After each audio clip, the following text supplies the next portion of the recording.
Thank you for tuning in for this Meet the Board event, part of SIngSeptember from the British Association of Barbershop Singers. Over the next hour or so, we'll be getting to know 7 of the people responsible for the growth and development of this organisation of ours, which has been promoting barbershop harmony here in Britain for almost half a century.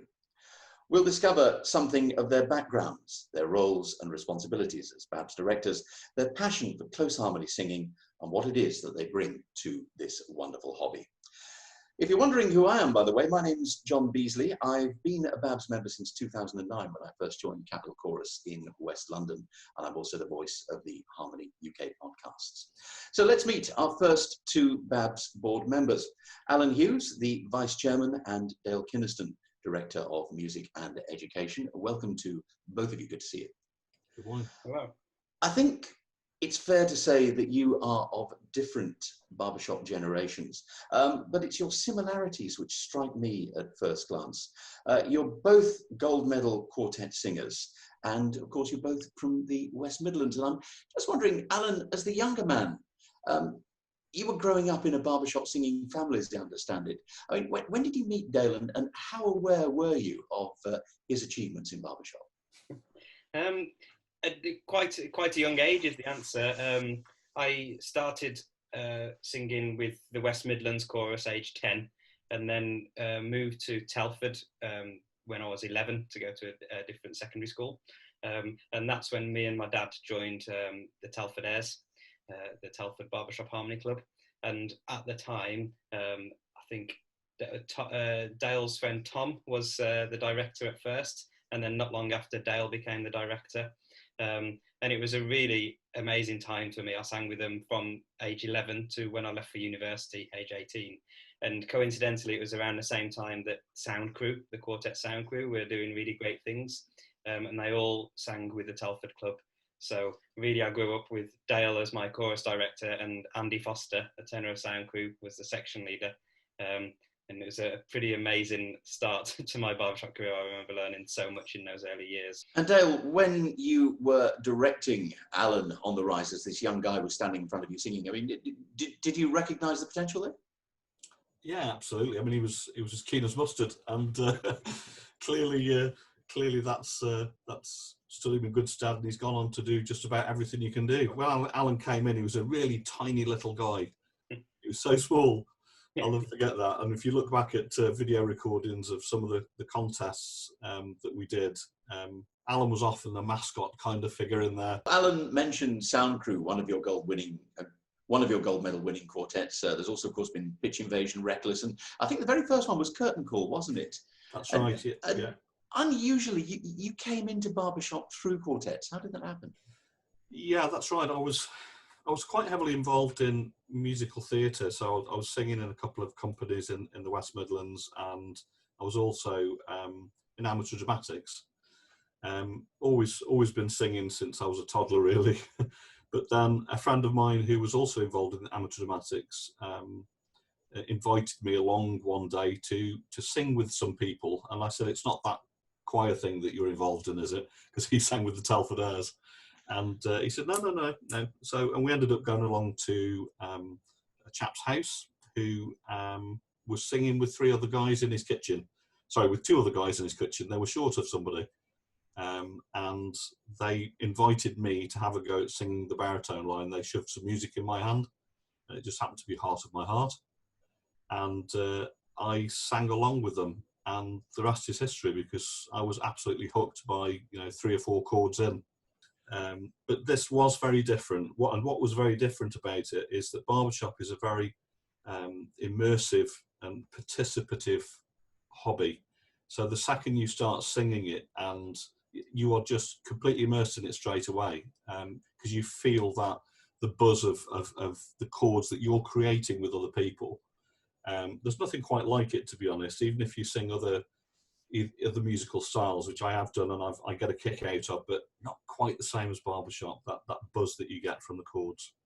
And Alan, as somebody who grew up in a family where barbershop was sung, did you miss out on that kind of road to Damascus moment when you think, wow, this is something new and exciting? I mean, presumably it was something that's been around you all the time. I guess so, yeah. I think I probably still had that moment, but I think it was just from an earlier age. Some of my earliest memories, obviously, got a memory of Dad teaching me the tenor line to Wild Irish Rose at the piano at home, and then obviously occasionally it'd take me off to Anvil Chorus rehearsal nights, and I'd just sit and watch. And because I knew Wild Irish Rose, I was able to sing it with them. Let me bring you on to what you're doing now for BABS, because Dale, you're Director of Music and Education. That sounds like a pretty meaty portfolio. Yes, Alan actually introduced me to the role, thought that I might enjoy making an input to the BABS board, and he's not wrong. I've been around Barbershop since 1984, and I joined BABS in '85, and I've always kind of looked onto the board as this kind of mysterious, strange thing that controls everything, but you don't really know what goes on. So it's really nice to be part of it. The role is very much in my heart, because I'm involved in education, have been for a long time, and obviously been involved in music for a long time. So it's perfect to be able to give something back to BABS and try to move things in a certain direction for the better of the members. And I suppose when we think of music education and BABS, we automatically think of Harmony College, which you've moved online this year, but not being able to hold a real-time, real-life one where we all get together. That was quite frustrating. Yes. Harmony College is my highlight of the year. I've been involved in singing in quartets and directing choruses at conventions, but that's very much geared towards contests and doing it right for that moment in time, and that's fun. But Harmony College is the event of the year for me, and to get together with people from all over the country, BABS members and non-BABS members, people receiving really, really good education and having a good time together, singing in the bar and so on, such a great atmosphere. So you're responsible for Harmony College. Does that take up most of your time, or are there other areas that you're also looking to develop in terms of music education? Yeah, it does take up quite a bit of time. I mean, at the moment, Harmony College Online is a very different beast to the usual Harmony College, in that we have to do an awful lot of scheduling and fitting all that into Zoom rooms and so on and so forth. I'm pleased that we've now got past that stage, and we've put the prospectus together and launched, and really happy to be thinking about things for the future as well, such as more BABS Learn events, for instance, which was the catalyst for doing Harmony College Online. And Alan, as Dale says, he's your successor in that particular role. You're now vice chairman, and whenever I hear the phrase vice chairman, it makes me think of, say, the vice president in America, or possibly the heir to the throne here, somebody who's twiddling their thumbs, waiting for the top person to move over and plotting plotting the changes that they're going to make when they get in. I'm sure it's not like that at all, though, is it really? No, I think definitely not. I think that as a board, we've really quite good at planning ahead and thinking strategically, and our strategy for quite a few years has been growth and development in 3 areas, in terms of our skills, our numbers, and our reputation. And those 3 key cornerstones of what we do, I don't think are definitely not going to be changing as soon as I get into the chair. It's interesting, isn't it? Because you talk about reputation, and certainly BABS' reputation, I think, within the barbershop world is pretty strong. But actually, when you move outside the barbershop world, you say BABS, most people give you a blank look. Most people haven't heard of us. Mm-hmm. Yeah, and that's something that we're always working on to try and improve. We making progress now with some exciting partnerships. For a few years, we've been working more with the ABCD, the Association of British Choral Directors, and obviously we've worked now for a few years with Making Music, and it's always nice for them to come and hear Barbershop, come to a Barbershop concert and be impressed by what they hear. And I think as Barbershoppers, we still feel like we've got a lot to offer for other organisations and other types of choral music. So we're always just looking for new ways of educating people about what we do and what makes this style of music if you're listening to this, you probably already love it, but let's get more people to love it as well. So can I ask each of you, is there one particular thing at the moment in your roles that you are aspiring to do, that you think, you wake up at night and think, oh yeah, hang on a second, there's something else that I can do towards that, which will make it even better or make it more achievable? I mean, Dale first. That's a tough question, actually. I think because we're so busy with so many things that we've already planned for some time, and planned, way into the future. I think we're just really working hard at those things. I was just thinking about something else. We were talking about quartets earlier on, and you both made very, huge contributions to the world of barbershop quartet singing here in the UK. Quartets are among the few groups of singers that can actually, under the rules as they stand now, get together and sing and rehearse outside. Are there opportunities there that BABS might take maybe to promote quartetting? Because sometimes, particularly at grassroots, it's quite difficult to get people involved, isn't it? Yes, I guess so. It's, I mean, we're still in very difficult times at the moment, and there's very conflicting information about best practice in terms of getting back together and singing. So we're very keen to be careful in what we advise our members to do in terms of any type of singing together. Our priority as a board has always been safety first. When we do eventually get back to normal, though, I mean, quartet singing has always been at the heart of Barbershop, and I'm interested to know what you both think that BABS is doing and BABS can do to promote the health of quartet singing. I always love what used to be called prelims, now is called Quartet Con event. And I think the reason I love it is because we've got a culture where anyone can form a quartet and get up on stage and to a really supportive audience, and then get half an hour of education from one of the judges straight afterwards. And that's absolutely amazing. And what we've seen because of that is that year on year, we're getting more and more quartets come along to prelims. Some of them are really serious quartetters. Some of them are just there to give it a go and see how they get on and get that education. And I absolutely love that culture. And I love the fact that people can have been, have been doing barbershop for a couple of months, form a quartet, and go and sing to an audience that's going to go crazy and really give them a really good round of applause. It's just a really special culture. We also obviously usually have quartets being coached at Harmony College, both in the normal quartet stream and the extreme quartets environment as well. Those aren't happening this year, sadly, but they will be back next year. And we're looking at starting up again, something that my last quartet Reckless was involved in. We travelled around to different clubs around the country. We would provide education during the day to quartets or the chorus, and then put on a show in the evening with that club. And I'm looking to try and promote that again and get that kind of thing going, because it really encourages people to get involved in quartet singing. I just want to finish off really, and maybe we've touched on some of this already, but I'd like to know what each of you thinks of as the greatest challenge that BABS faces at the moment, and also what the greatest opportunity is that we have in front of us. So, Alan, what are your thoughts?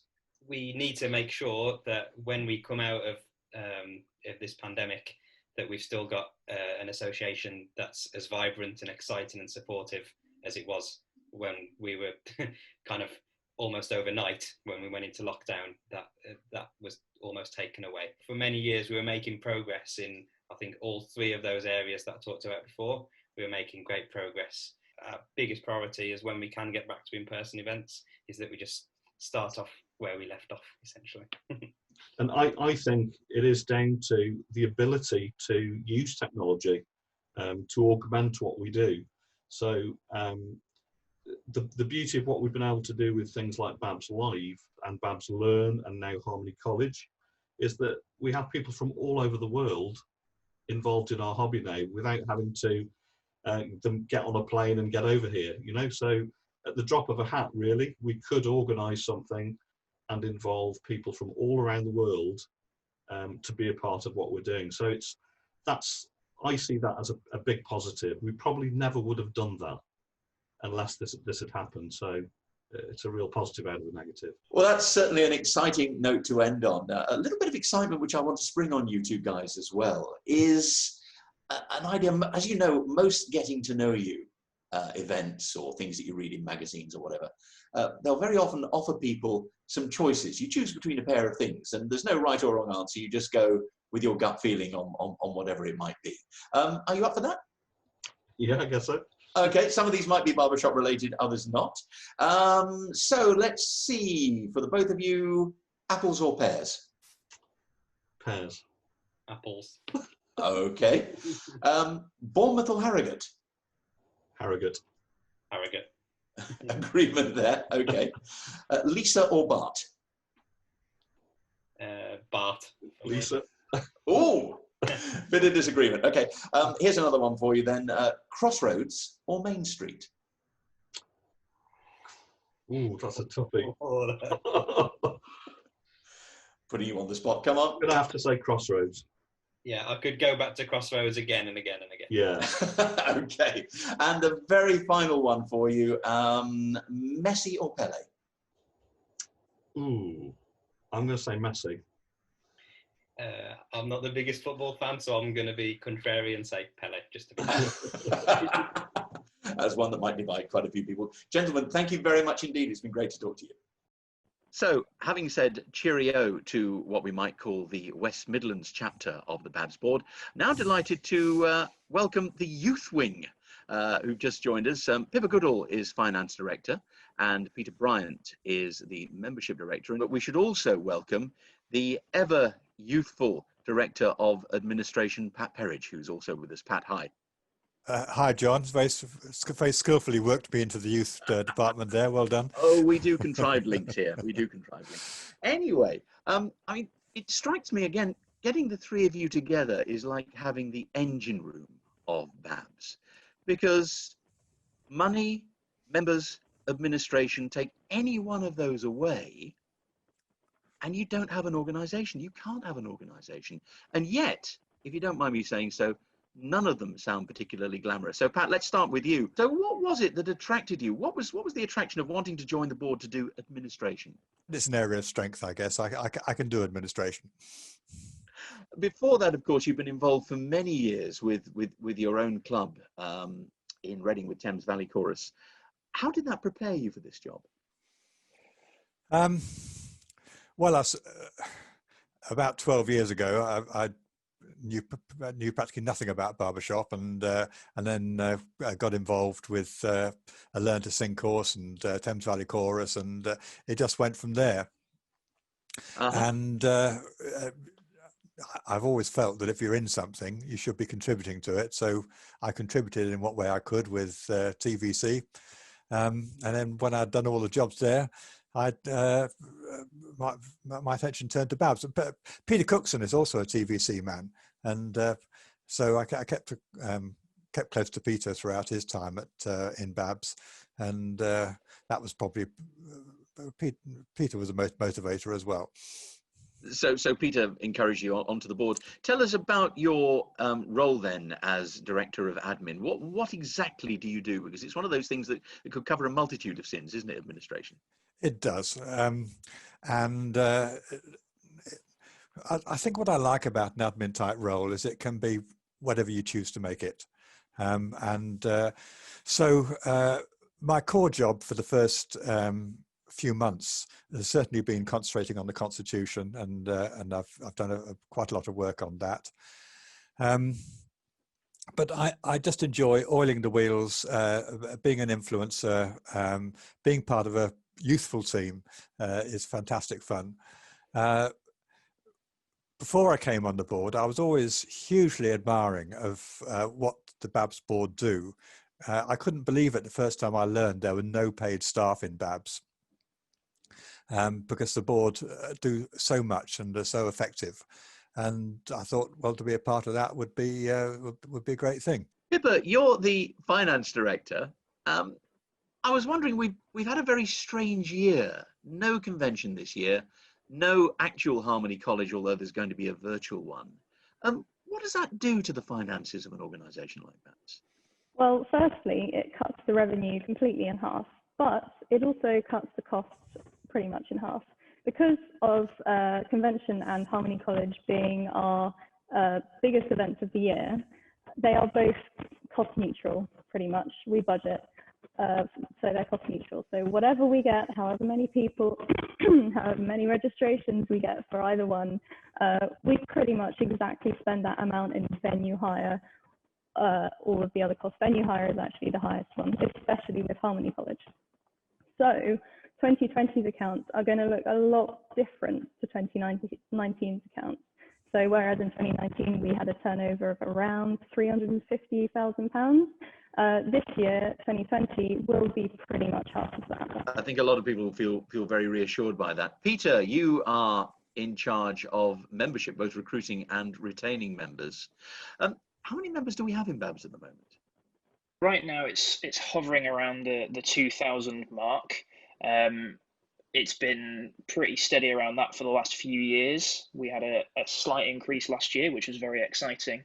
But yeah, we're hovering around the 2,000, 2,100 mark at the moment. As well as recruitment, retention is the important thing here. And I'm just wondering, a question to the three of you, really. How important is it to keep in touch from the centre with those 2,000 members that we have now? What is BABS actually doing to try and keep them involved on an individual basis? Well, have you heard about a thing called SIngSeptember, which is happening right now? Yeah, we are part of it, actually, oddly enough, yes. Yeah. We write to people individually, fairly regularly, to tell them of important things that are going on. And right since March, since all this started, we have worked at devising ways of keeping the membership involved. Shanna's done such great work with the 2 BABS live events that we've had so far, and with SIngSeptember.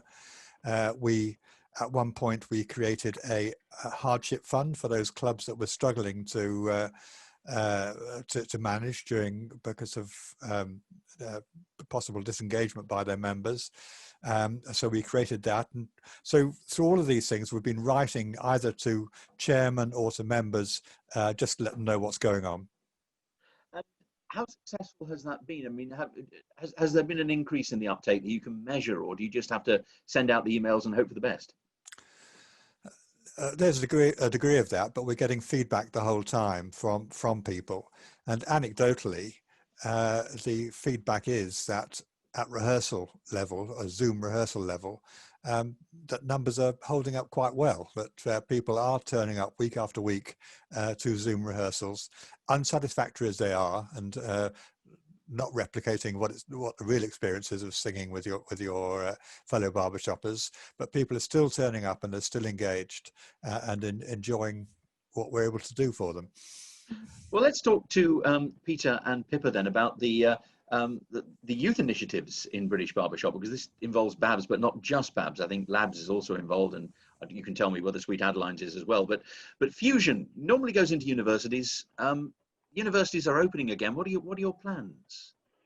Well, we are going to continue trying to get in touch with people. It has been quite difficult to get in touch with people at universities. So we do ask the membership, or non-membership if you're watching, if you've got any contacts, or if you know anyone either within the societies themselves or in the organisation, maybe the student union, if you've got some contacts who you think would be interested in a workshop, then let us know. But apart from that, we're looking at our Fuse 2020 event, which was supposed to happen back in March in joint initiative with Labs. But we're now looking at making that an online event, perhaps happening around December time. But we might have to postpone to next March potentially. But at the moment, it's so difficult to say, So the youth choruses are still meeting up online. We've had a couple of really great youth chorus rehearsals, both with the male youth chorus directed by Tim Briggs and the mixed youth chorus as well, with Rosalind Johnson at the helm. They've been really great days. US visitors as well. Yeah, we've had some overseas guest singers join us at these, which is one of the benefits of having online rehearsals. Is anyone from all over the world can can get involved. So we've had some unexpected but very, very welcome overseas visitors to our youth stuff this year, which has been really great. That is excellent news. Looking more generally at recruiting new members, obviously as people get older in BABS, they come to the end of their singing careers, and they naturally leave us, as they do with all other organisations as well. You know, at a certain age, you've obviously got to refresh from the bottom upwards and get younger people in. And it used to be that BABS was aiming at people in their 40s, 50s whose families had grown up, men who were looking for a hobby in middle age or the start of later life. Has that changed? I mean, now that you and Pippa are on the board, you're both in your 20s, is BABS looking generally to recruit much younger people? I would say no. I think this is kind of an ongoing conversation about what is our best target audience. Personally, I'm a very data-driven person. I'm a software engineer during the day, so I like numbers, and I like to see kind of definitive results from things. And so constantly reviewing the data, we want to figure out what works. We want to figure out of the people who have joined over the last year, how old are they, and all this kind of stuff. And things have also changed for you, because in the past, the organisation was only able to recruit men as singers. Of course, for the past 2 or 3 years, that's been different. We have mixed choruses now. In terms of gender balance, what are you looking for? We want representative membership in all sorts of ways. Obviously, we want representative gender balance, but something we've started looking at really, really hard now is representation across the spectrum. Our organisation will be better for having as diverse a membership as we can get. I'm interested in this whole issue of inclusivity because, of course, when you joined the board, Pippa, you were the first woman on the board, and a lot of the guys that were on the board there had been there a long time. They were a great deal older than you. What was it like joining the board at that time? I was like talking to my dad's friends, not in a good way, because I have to thank my dad for being old than the average dad, because I knew how to talk to adults. But honestly, when I was in board meetings, it didn't make a blind bit of difference that I was a woman, because we were all working towards, Barbershop, and also I was in charge of the money, and I knew what I was talking about, so that helped. But yeah. And you got some changes through. You dragged BABS kicking and screaming into the 21st century, didn't we? We can all pay for things online now. You can, yes, PayPal and iZapple and stuff. I mean, do you feel the board taking a different direction from previous years? Can you feel that you're changing course in any way? I mean, we're a very driven board. We're like, I guess getting fresh meat on the board probably helped with that. But everyone is a doer. We're not for standing still, John. We're definitely for pushing forward in whatever direction it has to be. Each of us in our own field are looking at ways of moving the organisation forward. This year, obviously, we've been focused on coping with the extraordinary circumstances we found ourselves in. But sitting still is not an option. We are trying to develop the organisation the whole time, whilst at the same time keeping it the way that our members want it to be. We're very conscious of the fact that we're servants of our members, we're appointed by our members, and we want to create the right sort of organisation for them. But to do that, it has to keep evolving. Well, with our first 2 board members, we tried which would you choose kind of exercise with pairs of things, and you got to choose one each. And do you mind if I try the same thing on you? Sure. Go for it, Okay. John. Okay, right, lovely. All right then. First one, grape or grain? Grape. Brain. Brain. Okay, cat or dog? Cat. Oh no, don't make me choose. You got to choose one. Got to choose something. Yeah, I'm Oh, with God. Peter. Too hard. Yeah. Oh God. Go Cat on. every time. Cog. Cat. Cog. Okay. Cog. Oh, all right. Okay, A flat or E flat? E flat. A flat. Ooh, 2-1 for E flat there. That's very interesting. Cornflakes or Weetabix? Weetabix. Egg. You're too contrary. You've got to stick to one or the other. Okay. And a final one. Let's get together again or Lazy Days? Let's get together again. Let's get together again. Definitely. Let's get together again. Oh, all three for the BABS song. You're all very loyal company people. Yeah. That's good news. Okay. Thank you very much indeed to Pat, to Peter, and to Pippa. Thank you, John. Thank you. So we leave the stokers getting back to their jobs in the BABS engine room. If you're wondering, by the way, why the background behind me keeps changing, it's because we've recorded these interviews across a week and I keep moving from place to place. They are after me. But I hope they won't catch me until we've met our final two guests on this Meet the Board session.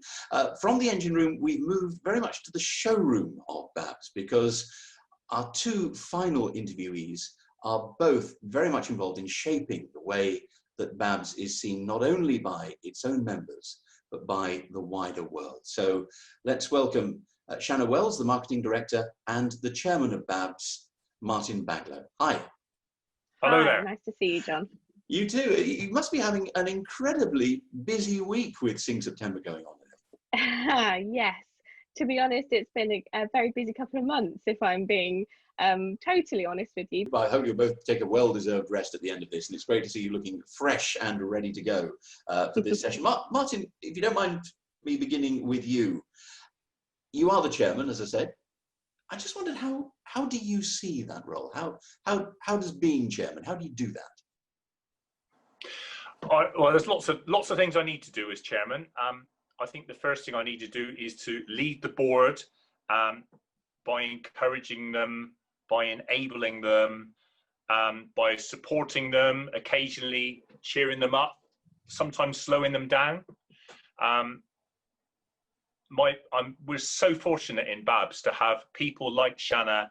I'm only saying that because she's here, but also all the people that on the board. You have to be very mindful. We're all volunteers.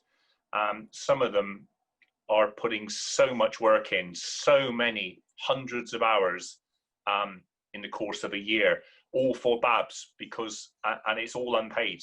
So that's one thing. I think also we need to headline the work of the board. That's my job, I think, more than anybody's, to headline the work of the board to BABS members, to headline the tools available to them that we're making available, and other people, and where you can get other help with different problems that they may face at chorus level and at individual level, quartets level as well, and support our groups, our quartets and our choruses especially, in whatever they choose to be their endeavour. And the third thing I thought of is to ensure that BABS is appropriately participating in outside BABS arenas, both in terms of sharing his experience and skills and tapping into the experience and skills from other organisations, and the help that it can get from organisations and the help that it can give organisations. So it's bringing in help from outside and then passing on all sorts of help from both outside and inside the organisation and making sure it gets to the people who need it. Has that been a particularly onerous job during the pandemic? I should imagine you've had quite a few new problems presented at your door, haven't you, or on the end of your phone? Lots of new problems, but also lots of sources of help have opened up. This year, I've met with the World Harmony Council twice, and wow, it's quite a high-powered group of people. There's some very clever people in charge leading Barbershop all over the world. I've had much more contact with Marty Monson, the CEO of the BHS, but also I've been very privileged to meet with and chat with as just equals, just normal people. These people from all over the world. The Mixed Harmony, Mixed Barbershop Association in the States, the Australian guy, the New Zealand guy, Sweden, all, so we've had a lot of help, practical help and suggestions through those World Harmony Council meetings. That's just an example. Shanna, you took over just under a couple of years ago now as the Director of Marketing, and we've seen quite a lot of changes. We've seen a brand new BABS app, first of the British barbershop organisations to get one, an awful lot more on social media from BABS. Why has all that been necessary? I think straight away, you know, social media is where it's at. You know, to be quite brutal and honest, you know, to get out to a lot of people nowadays, you need to be on social media. So that was one of the first things that I knew I had to sort of shake up and get telling our story, get the clubs telling their story, get the community vibe going, get the inclusion going, getting the chats going between everyone. Because obviously BABS is not just us on the board. BABS is all the BABS clubs. It's all the club members. And if they're helping us promote BABS by doing what they're doing and sharing what they're doing, then that's half our work done anyway. So it was just basically getting it going, getting the talking going, and it seems to have gone really, really well. And we're now more vibrant than ever on social media, and the clubs are as well, I think. And it's fantastic to see if you are on social media, as I am all the time, you see huge amounts from BABS and you feel part of something pretty dynamic. But I'm just wondering if you're slightly worried that we might have a two-speed BABS, because on the one hand, there are all of us who do engage with social media. On the other hand, there are quite a lot of people, and I know them in my chorus and other people will know them in theirs as well, who haven't quite got the hang of Facebook or Instagram or Twitter and still rely on the, I mean, email is relatively new to them, and they still rely on the old methods of communication. Yeah, absolutely. I think we still do email. I've recently brought in the bi-weekly bulletin. So it's trying to give people a bit more information, and they can click into what they want to read. So it's not being bombarded with too much. So being involved that way. The website's obviously just been recently overhauled as well. So it's a fresh new look on there. And again, much more up to date with what we're doing. News we're, excuse me, news we're giving out to our members, and also the links with other organisations that we have. So there's many different avenues to speak with our members and to keep them informed. You know, Martin himself rings up all the clubs and speaks to the chairman to make sure that we are communicating with them. You know, we're very much an open board now. We say it at every opportunity, contact us, we want to talk to you. You know, if you've got any questions, let us know. We're very much, you know, talking to each other face to face is always going to be the best form of communication, but we try and use everything else to our power to ensure the message is getting out there to all our members. You talked quite a lot about the World Harmony Council earlier. You're talking about your meetings with clubs on Zoom. It sounds as though that BABS ambassador role is a pretty important one as far as you're concerned. Absolutely, John. I'm a people person. I always have been, and I think I always will be. And yeah, I think it's very important that we liaise within, but also without. And I suppose some of this comes back to something that Peter Bryant, the membership director, was saying a little earlier on during this event. He was saying that one of the things that BABS wants to do in terms of growing its members is to reach out more to a wider group of communities, really to get a greater diversity among the membership. Shanna, you're marketing director. I suppose this falls at your door. I mean, what sort of initiatives can BABS take to do that? BABS has always been an inclusive organisation. You know, we've always welcomed everybody, obviously more recently opening up to female members as well, and now with a mixed chorus as well. You know, we're already opening up our inclusivity to more and more people. But it is something that we know that, you know, we need to look at, but it's not going to be a quick thing. It is a long journey that we're on to try and work out where the problems are and what we need to fix to do it right. You know, Alan actually is spearheading some of this as well, and he's been talking to a number of people like Halo Quartet and a company in the UK that work with that kind of diversity and inclusion to see what we could do as an organisation to help us in that way. But at the minute, we're on our first step into it. You know, we don't know what we need to do yet. You know, we're looking at all options and trying to find the best way forward, really.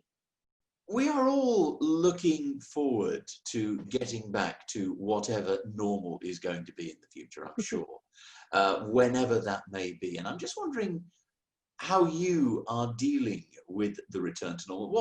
What, for example, are you doing about Convention 2021? Is there going to be one? Yes. You know, we are planning for a Convention 2021.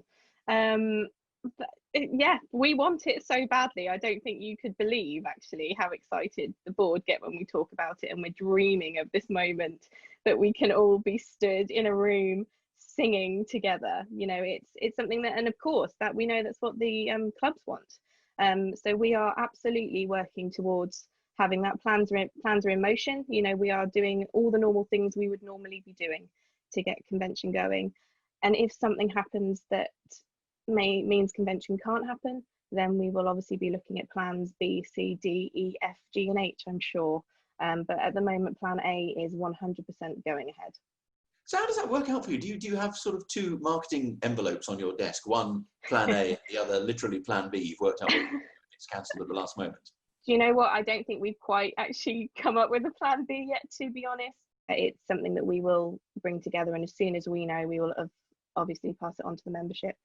And we're trying to do things like incorporate the mixed quartet competition that we should have run at at Quartet Con 2020. Obviously that has been postponed, but we're going to bring the mixed quartet competition into the BABS convention, which will bring more people along who may not have attended a BABS only convention, if you see what I mean. It will be one of the busiest conventions that we've had for a long time, because obviously we've got the senior and the youth quartet champions as well, that we'd have to have those contests, because obviously they didn't happen at Quartet Con as well. So BABS 2021 is fitting up to be a heck of a convention. So that is why we have got every single thing crossed that, you know, it will go ahead, and hopefully, you know, it will be a stonking one, to be honest. Well, I think we will all join you in keeping absolutely everything crossed and hoping that it goes ahead. In the meantime, I mean, we've been talking about the pandemic, and Martin, this must be the kind of year that you never envisaged when you took over as chairman that you were going to have. I'm just wondering, I mean, do you feel a bit disappointed that your tenure has coincided with this unique event, or has it been a sort of challenge that you relish? It's been both, John, to be fair. I can't say I'm not disappointed to have not gone to international and met in person with Marty and people like that. But the challenge has been there, and I think as a board we've faced up to it, and we've done quite well.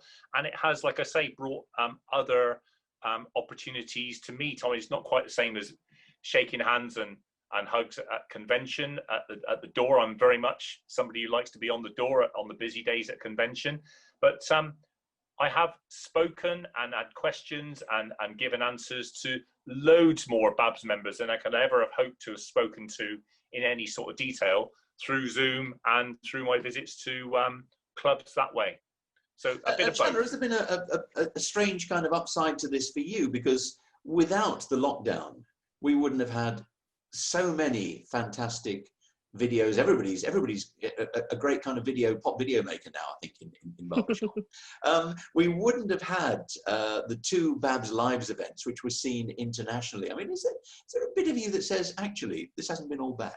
You're absolutely right. You know, so as soon as it happened, you know, I think Alan and I had the first discussion saying we need to do stuff.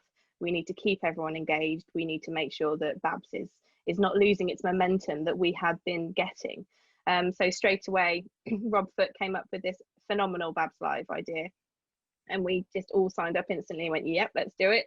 You know, and Alan and I worked brilliantly with him, and he did a cracker of a job. And then obviously, yeah, it's given us that opportunity to highlight what everybody does so well in BABS that people don't generally see. You know, it's very rare for a club in Scotland to see what the club in London is doing, you know, unless they're at a convention. So courses that don't come to convention got involved. You know, we've been more inclusive to everyone within BABS because of what's happened. And it's allowed new connections to take place, you know, with people in IABS and SABS and BHS and SNOBS. You know, there's more talking, more socialising, more everything because of what has happened. I think there are lots and lots of positives that will hopefully continue as well. You know, BABS Live isn't dead. We will now do something at least once a year of that format, because again, it's another outlet for so many people to get involved with, you know, and I think the online learning will stay again because it's so inclusive to everybody. It's been fantastic talking to you. Thank you so much indeed, Shanna and Martin, for joining us. Now with the others, we had a little quiz at the very end. No right or wrong answers, 5 pairs, just straight away, choose whatever you go for instinctively, one of the pairs, and we'll see what happens. Are you up for that? Yeah. Do it. Yeah. Okay. Right, let's start with an easy one. Tea or coffee? Coffee. Coffee. Oh, 2 coffees, okay. Hermione or Ron? Who? Hermione or who? Hermione or Ron? They're both friends of Harry Potter. Oh, I see. Oh, wow. Hermione. Yeah, Hermione. Okay. You've both gone for the swatty one. I like a good swat, me. I like a good swat. Okay, try this one then. The Voice or Strictly? Neither. Oh. Yeah, Go on, I make a think decision. Strictly gets it purely for the dancing. I love the dancing. Finally, quick as you can, chorus or quartet? Quartet for me. Yeah, quartet. Lovely My to chorus end will kill me. on a point of agreement, a point of unity between the two of you. Martin, Shanna, thanks very much indeed. To everybody who's stayed with us from the beginning, thank you very much indeed for watching this Meet the Board session as part of SIngSeptember from the British Association of Barbershop Singers.